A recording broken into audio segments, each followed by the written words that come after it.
Okay, I have nothing against French people at all because I'm part French myself and stuff like that, and I live in Quebec.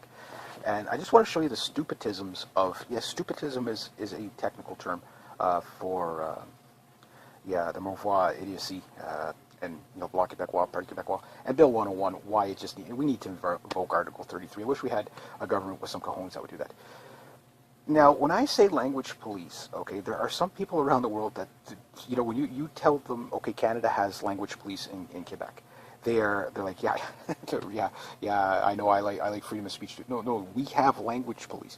Yeah, yeah, I know that. That's nice. Yeah, I hate, those. No, we have language police. I'm not joking. Okay, I'm going to read you an article here. Please sit down for this one because it will make your blood boil. It doesn't matter who you are. And okay, Quebec's language police finds Anglophone family for writing Toronto in English on moving boxes. Now, the problem with Toronto, it's only spelled one way. There's no French version. There's no English version. It's a native word. It means stick in the mud. Or stick in the swamp. I can't remember what the translation was. Yeah, most Torontonians don't know that, but it's either an Iroquois word. It might be a Algonquin. I can't remember, but that was. I remember reading somebody telling me what the translation was or reading up on it. You never hear Torontonians talk about that, but that's what it means. So anyway, that's irrelevant. It's spelled one way. It's not French. It's not English. It's either Ojibwe, Iroquois, or Huron or Algonquin. I can't remember, but it's one of those. Okay. Montreal. Where else? Because that's where the big fight is always. Okay. The Miller family, a flight from Quebec's incendiary stringent language laws hit and snagged on Thursday when the province language police fined them $3,000 for writing Toronto in English on their moving boxes. This is not a business. This is people moving. We were stopped. I guess this is them speaking. We were stopped by the inspector and carried our boxes out of the moving van. Re-encountered 32-year-old Mary Miller. He fined us. And refused to let us finish loading the truck until my children had written new labels that said Ville de Toronto on the side. You know what I would have told that guy, right? Yeah, you can arrest me. That's fine. I see. That's what it's going to take is a bit of a martyr system. Just refuse the fines. Just tell them to go home. Okay. Office de Québécoise de la langue de française, the spokesman Florence Laplate. Okay. Yeah. Yeah. People should call him. Or her, Florence, I guess it's female, Florence Laplate, defending the fine, claiming that the use of the English name Toronto is yet another sign of the province's creeping bilingualism. Or creeping bilingualism. Yeah. Yeah, these are the same type of sovereigntists that yell that they don't want to be under the Queen's repression. The Anglo Queen. Yeah, yeah. Okay, but anyway, it goes on.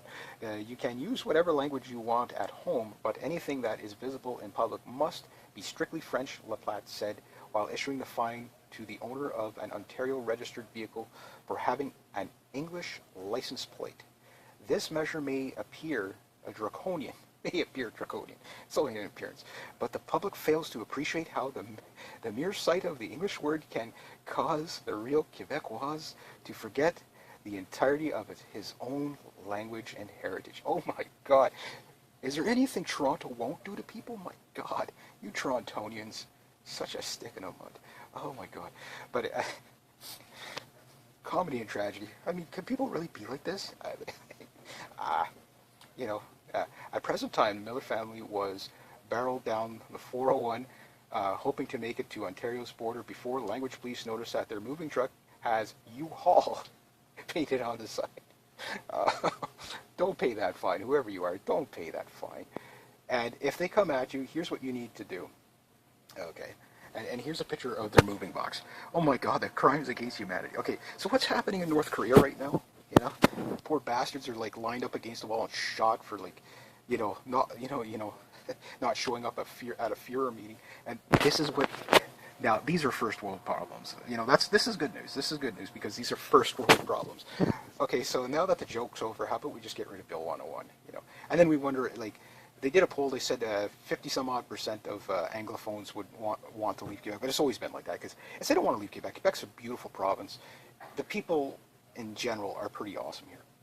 the minority of the country, the sovereigntist movement, how they're so well funded. Again, this is why I hate the minority dictating to the majority. Just somebody stand up to them and tell them no. Just tell them no. That's simple. Oh, but they might want to separate. No. Okay, look.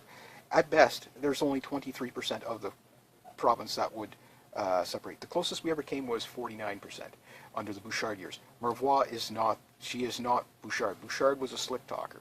He could make promises that he couldn't keep, and people were stupid enough to believe it.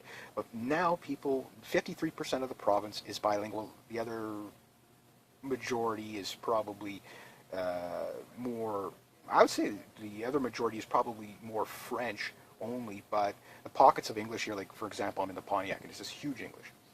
Now, on top of this, there's another lady who has a business, okay, and on top of that, okay, she posts mostly on her Facebook in English, and she's getting, I forget what ridiculous fine she's getting. I'll see if I can find it here, because I just looked at it like a moment ago. It's just, you have to call this stupidism out. You have to call it out. But anyway, she's in Wakefield now. There's been always a big battle in Wakefield, Quebec. Wakefield's about 40 clicks from here, about 25, 30 miles. And it's you know, it's the war zone in Western Quebec here for you know, language police. Now, what people need to know, okay, and I just want you to think about it this way. We spend, okay, in a province that has high unemployment, huge debt, and you know, ridiculous wait times in the hospitals. We're about 1,000 doctors short. We spend up to $75 million out of the $7 billion of transfer money that we get from other provinces.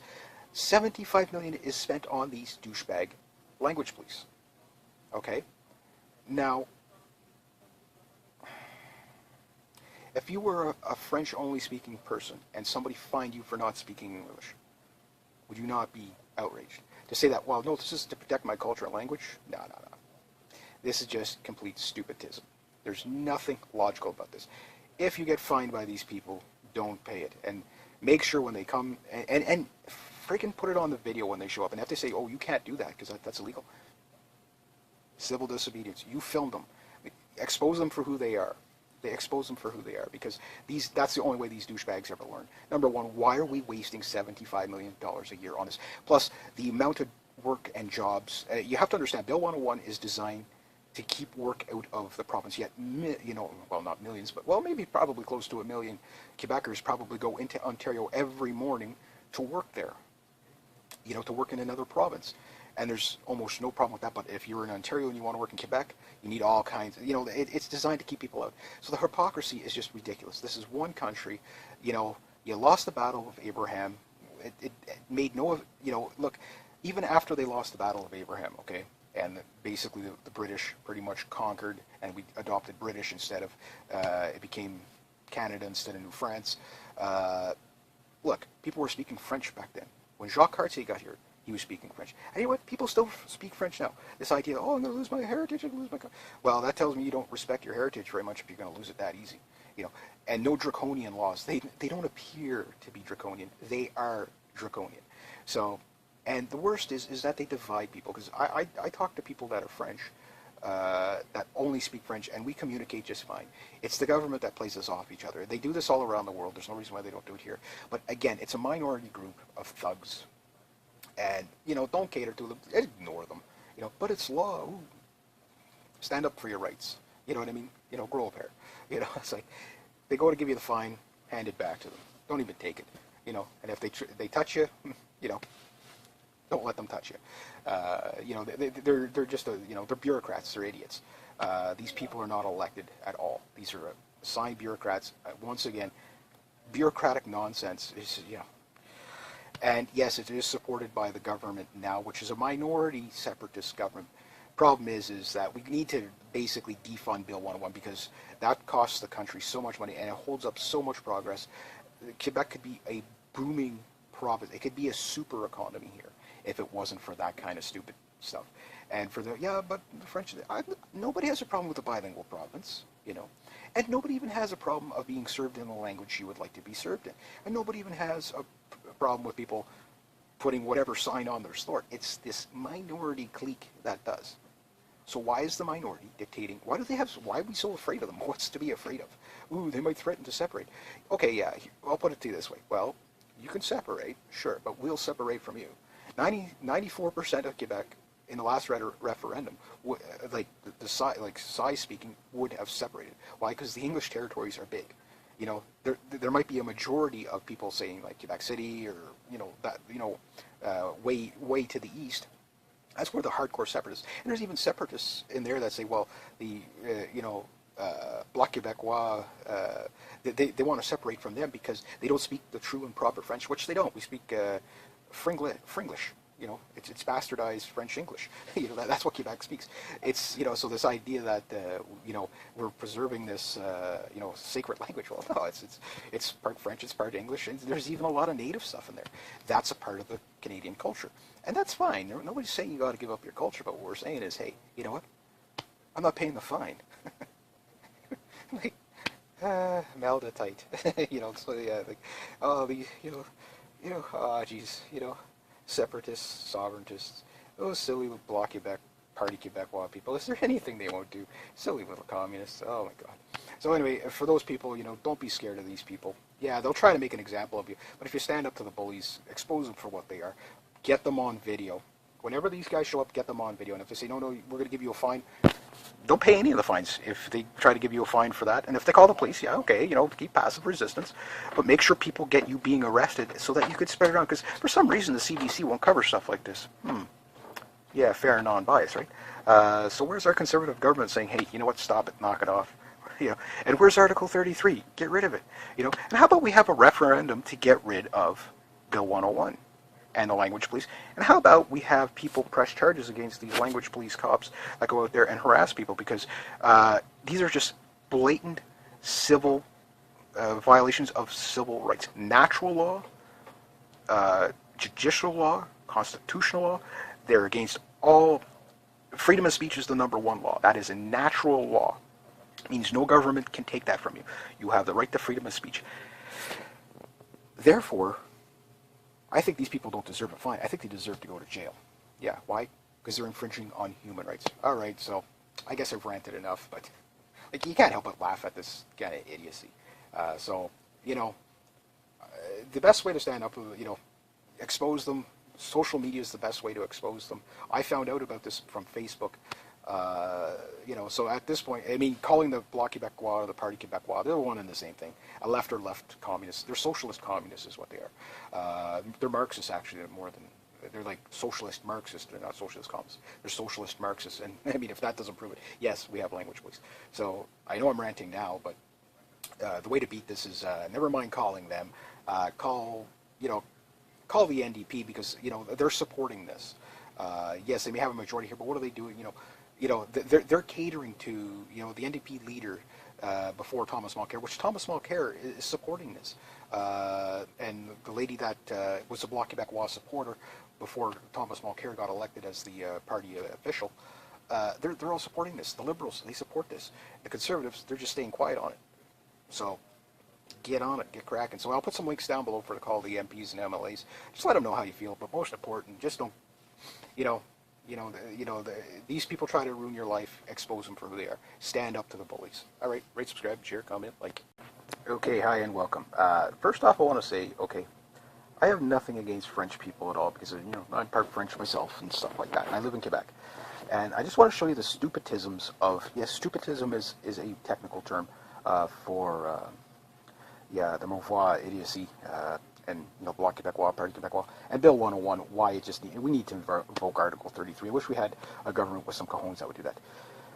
Now, when I say language police, okay, there are some people around the world that, when you tell them, okay, Canada has language police in Quebec, they're like, yeah, I know, I like freedom of speech too. No, we have language police.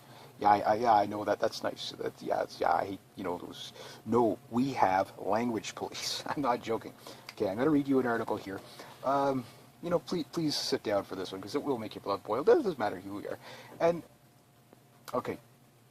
Quebec's language police fines Anglophone family for writing Toronto in English on moving boxes. Now, the problem with Toronto, it's only spelled one way. There's no French version. There's no English version. It's a native word. It means stick in the mud. Or stick in the swamp. I can't remember what the translation was. Yeah, most Torontonians don't know that, but it's either an Iroquois word. It might be Algonquin. I can't remember, but that was. I remember reading somebody telling me what the translation was or reading up on it. You never hear Torontonians talk about that, but that's what it means. So anyway, that's irrelevant. It's spelled one way. And it's not French. It's not English. It's either Ojibwe, Iroquois, or Huron or Algonquin. I can't remember, but it's one of those. Okay. Montreal. Where else? Because that's where the big fight is always. Okay. The Miller family. A flight from Quebec's incendiary stringent language laws hit and snagged on Thursday when the province language police fined them $3,000 for writing Toronto